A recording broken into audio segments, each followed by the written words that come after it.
Former WH Press Secretary Sean Spicer says he was unaware Trump had discussed firing James Comey. Former White House Press Secretary Sean Spicer said on Good Morning America today he was unaware that President Donald Trump had been talking about firing former FBI Director James Comey days before doing so in May.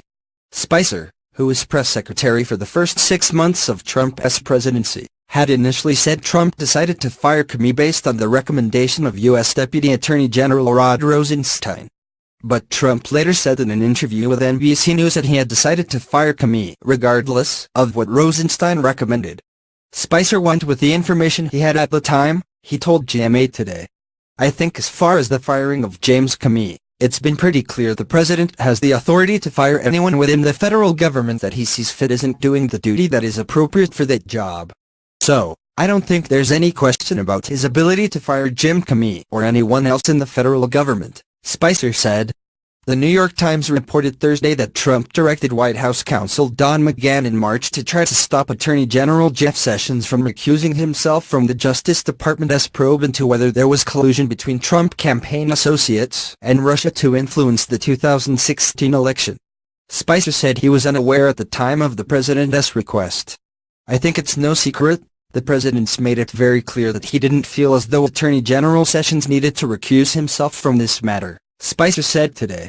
And that he wanted a robust defense of something that he doesn't think that he's been wrongly accused of.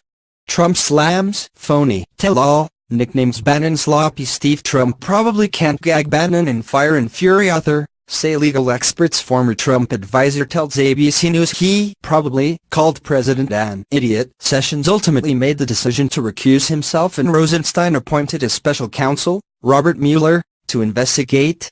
There was no collusion between the Trump campaign and Russia and no wrongdoing by Trump, Spicer told GMA.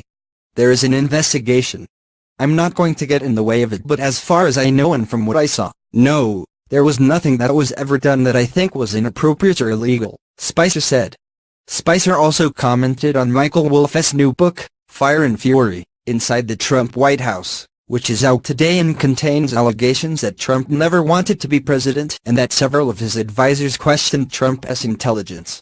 One of Trump's lawyers sent the author and the publisher a cease-and-desist letter Thursday. When asked whether Trump was wrong in trying to prevent the book from publication, Spicer argued that the president has a right to defend himself. There's a difference between defamation and reporting. And I think in some of these cases where you are making wild accusations about the president and his family, he absolutely has a right to defend himself, Spicer said. Spicer added, I'll leave it up to the president's lawyers to figure out what the legal recourse is. But at the end of the day, the First Amendment is a two-way street. Spicer, who is a source in Wolff's book, said some of the quotes and anecdotes are true, but the context in which they were given is not. One of the problems that we were seeing with this book, and it is not just Trump staffers and White House officials pushing back, but you were seeing a lot of mainstream media members as well calling into question the sourcing, the sloppiness of how he attributes stuff. Even the author's origin note at the beginning of the book notes that in many cases he took anecdotes and rephrased them, Spicer said. The White House has called the book tabloid gossip, full of false and fraudulent claims.